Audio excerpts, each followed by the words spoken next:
नमस्कार बच्चों, आज हम पढ़ेंगे कक्षा 10 में विषय विज्ञान में उपविषय जीव विज्ञान अध्याय 1 जैव प्रक्रम।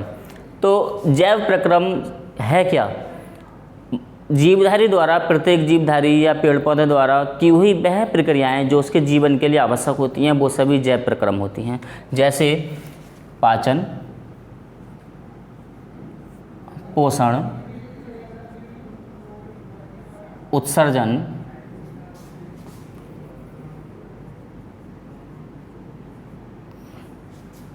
श्वसन, प्रजनन,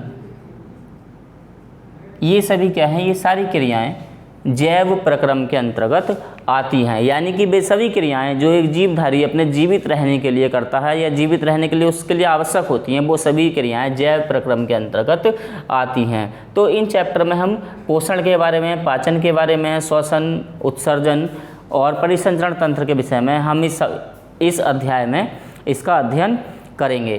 तो सबसे पहले आता है पोषण। पोषण या न्यूट्रिशन क्या है? प्रत्येक जीवधारी सुबह से लेकर शाम तक, फिर रात से लेकर सुबह तक कोई ना कोई कार्य करता है और उस कार्य को करने के लिए उसको ऊर्जा की आवश्यकता होती है। तो उस ऊर्जा को प्राप्त करने के लिए वो क्या करता है? या तो कोई ना कोई खाद्य पदार्थ खाता है, भोजन करता है, और उस भोजन को पाचन करने के बाद या शरीर की कोशिकाओं द्वारा अवशोषित करने के बाद उसको ऊर्जा प्राप्त होती है। तो यही क्रिया पोषण कहलाती है। जैसे मान लीजिए उसने भोजन किया, भोजन के बाद उसको ऊर्जा मिली और ऊर्जा मिलने के बाद उसका शरीर वृद्धि करेगा, ग्रोथ करेगा और उसमें जो है वृद्धि होगी, बहुत सारी आवश्यक क्रियाएं करेगा। तो यही क्रिया क्या कहलाएगी? यही क्रिया पोषण कहलाती है या न्यूट्रिशन कहलाती है। उसको वृद्धि के लिए या आवश्यक कार्यों को करने के लिए जिस ऊर्जा की आवश्यकता होती है और उस ऊर्जा को प्राप्त करने के लिए वो भोजन करता है और भोजन प्राप्त करने की क्रिया क्या कहलाती है? पोषण कहलाती है। पोषण दो प्रकार का होता है। नंबर 1 स्वपोषी पोषण। स्वपोषी पोषण इसको कहेंगे ऑटोट्रॉफिक।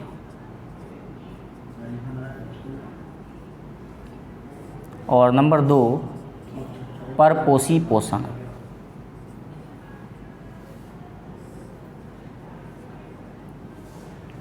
इसको कहेंगे हेटेरोट्रॉफिक।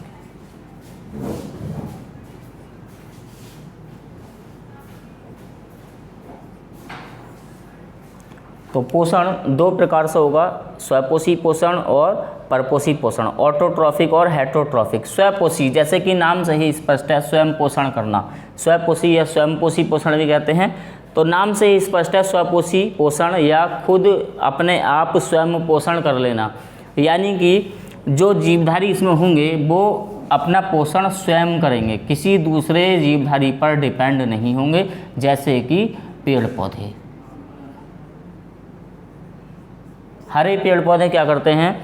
प्रकाश संश्लेषण करते हैं। सूर्य का प्रकाश, कार्बन डाइऑक्साइड, क्लोरोफिल और जल की सहायता से कार्बोहाइड्रेट का निर्माण करते हैं और कार्बोहाइड्रेट का निर्माण करने के बाद वो अपना भोजन स्वयं बनाते हैं और वो अपना पोषण स्वयं करते हैं। अर्थात किसी भी दूसरे जीवधारी पर डिपेंड नहीं होते अपने पोषण के लिए। इसके बाद है परपोषी पोषण।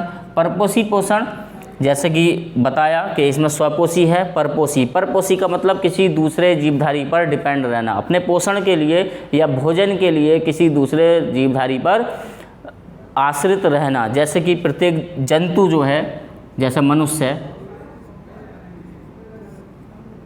और कोई भी बड़ा जानवर, बिल्ली, गाय, भैंस, ये सभी क्या हैं? ये सभी परपोषी हैं। क्योंकि मनुष्य रसोई में खाना पकाता है, बनाता नहीं है।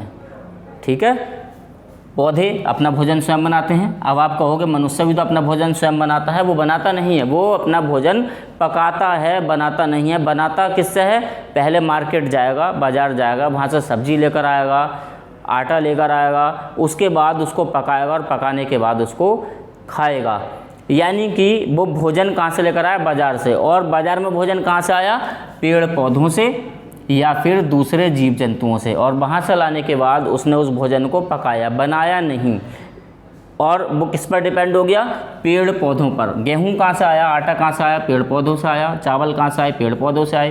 टमाटर कहाँ से आए? पेड़ पौधों से आए। यानी कि किस पर डिपेंड है? टोटली दूसरे जीवधारियों पर डिपेंड है, इसीलिए उसका पोषण कैसा होगा? परपोषी पोषण। तो वह पोषण जिसमें जीवधारी दूसरे जीवधारियों या पेड़ पौधों पर डिपेंड हो, उसको क्या कहेंगे? उसको कहेंगे परपोषण। तो इस तरीके से दो तरीके का पोषण हमने पढ़ा, स्वपोषी पोषण और परपोषी पोषण। इसके बाद हम पढ़ते हैं मनुष्य का पाचन तंत्र। ये बोर्ड की दृष्टि से बहुत इंपॉर्टेंट क्वेश्चन है, मनुष्य का पाचन तंत्र। और ये ऐसा भी आ सकता है कि मनुष्य की आहार नाल का चित्र बनाइए या उसका वर्णन कीजिए। आहार नाल, यदि आहार नाल से आता है तब भी यही क्वेश्चन करना है, और पाचन तंत्र से आता है तब भी यही क्वेश्चन करना है। तो मनुष्य के पाचन तंत्र को निम्नलिखित मुख्य 5 भागों में बांटा गया है। मुख एवं मुख गुहिका, ग्रसनी, ग्रासनाल, छोटी आंत और बड़ी आंत। इस तरीके से मनुष्य के पाचन तंत्र को बांटा गया है। इसके अलावा भी और पार्ट होते हैं, वो सहायक पार्ट होते हैं। सबसे पहले मनुष्य भोजन कहाँ जाता है? मुख में जाता है। मुख एवं मुख गुहिका में मनुष्य भोजन को तोड़ता है, और तोड़ने के बाद वो मुख में रखता है। एक क्वेश्चन ये भी आता है कि पाचन सबसे पहले कहाँ से स्टार्ट होता है? तो पाचन सबसे पहले मुख से ही स्टार्ट होता है। क्यों? क्योंकि मुख में जो हमारी लार होती है, उस लार में टायलिन नाम का एंजाइम पाया जाता है। लार में क्या पाया जाता है? टायलिन एंजाइम पाया जाता है। और ये टायलिन नाम का एंजाइम जो हम भोजन करते हैं स्टार्च के रूप में, गेहूं जो है वो स्टार्च की फॉर्म है, तो जो हम भोजन करते हैं, रोटी खाते हैं, वो स्टार्च की फॉर्म में खाते हैं। और ये टायलिन नामक एंजाइम उस स्टार्च को माल्टोज नामक शर्करा में बदल देता है। यानी कहाँ से पाचन शुरू हो गया? मुख से पाचन हो गया, लार के द्वारा। भोजन इसीलिए कहते हैं कि चबा चबा कर बार बार खाना चाहिए। जब तक भोजन की लुगदी ना बन जाए, रोटी की लुगदी जब तक मुंह में ना बन जाए, तब तक उसको निकलना नहीं चाहिए। यानी टायलिन नाम का जो एंजाइम है, ये जब तक उसमें ठीक प्रकार से ना मिल जाए, तब तक भोजन को नहीं निकलना चाहिए, जिससे कि वो स्टार्च जो है वो माल्टोज में बदल जाए। इसके बाद आता है ग्रसनी, और उसके बाद ग्रासनाल, छोटी आंत और बड़ी आंत। इस तरीके से ये हैं 5 इसके मुख्य पार्ट हैं। इसके बाद हम पढ़ेंगे आहार नाल से संबंधित पाचक ग्रंथियाँ। तो पाचक ग्रंथियाँ सबसे पहले लार ग्रंथियाँ हो गई। ये 3 जोड़ी लार ग्रंथियाँ होती हैं, 3 जोड़ी लार ग्रंथियाँ जो पाई जाती हैं। और अभी मैंने बताया कि लार में क्या पाया जाता है? टायलिन नामक एंजाइम पाया जाता है, जो कि पाचन शुरू करता है। इसके बाद यकृत है, यकृत को लीवर भी कहते हैं। यकृत के कार्य क्या हैं? यकृत आपने सुना होगा, एक तो ये पित्तरस सीक्रेट करता है, और इसके अलावा इसमें से बहुत सारे पाचक रस निकलते हैं जो भोजन को पचाने में कार्य करते हैं।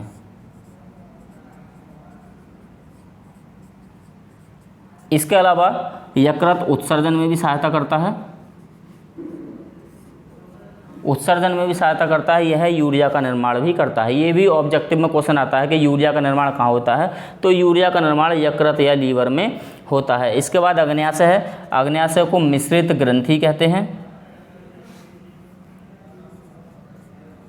मिश्रित ग्रंथि क्यों कहते हैं? क्योंकि एक तो ये पाचक ग्रंथि है, और दूसरी ये हार्मोन सीक्रेट करती है। कौन सा?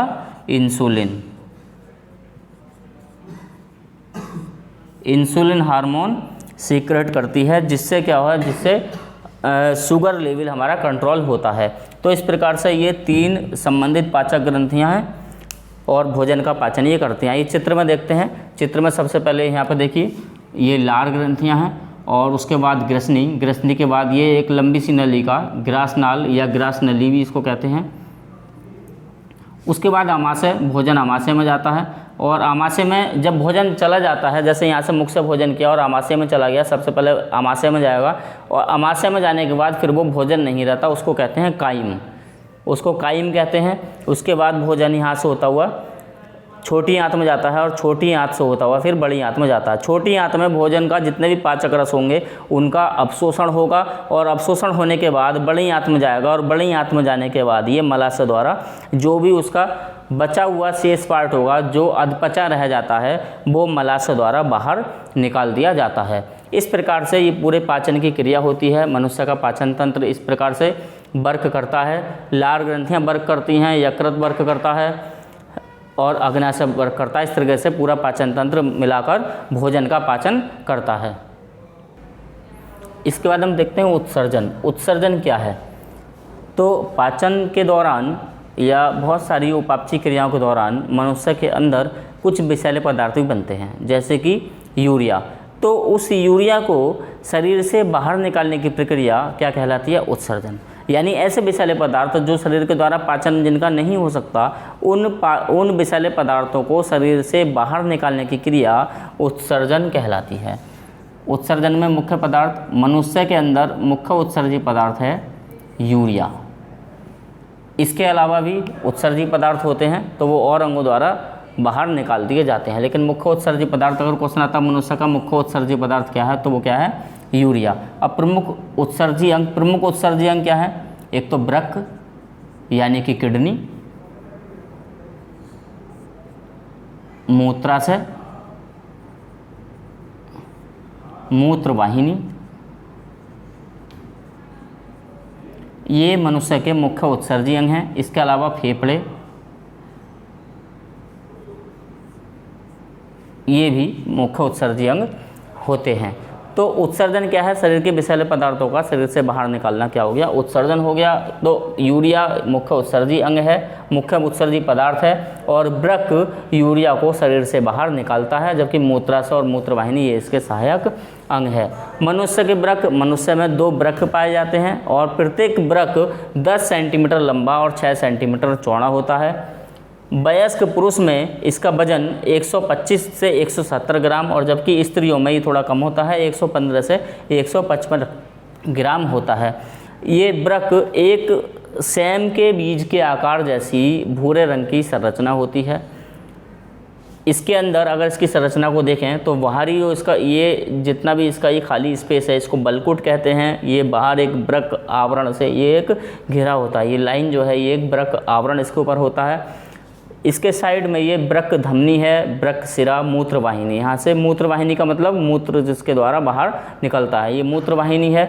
और इसके अंदर ये लाखों की संख्या में नेफ्रॉन पाए जाते हैं जिनके द्वारा मूत्र छन कर बाहर निकलता है। तो इस प्रकार ये मानव वृक्क की आंतरिक संरचना है। और मानव वृक्क में उत्सर्जन और प्रमुख उत्सर्जी अंग मनुष्य के वृक्क और इसकी संरचना के बारे में हमने पढ़ा। तो ये जो वर्क है आज पाचन और उत्सर्जन के विषय में हमने पढ़ा। ये वर्क आपको जितना भी वर्क है PDF के माध्यम से भेज दिया जाएगा। धन्यवाद।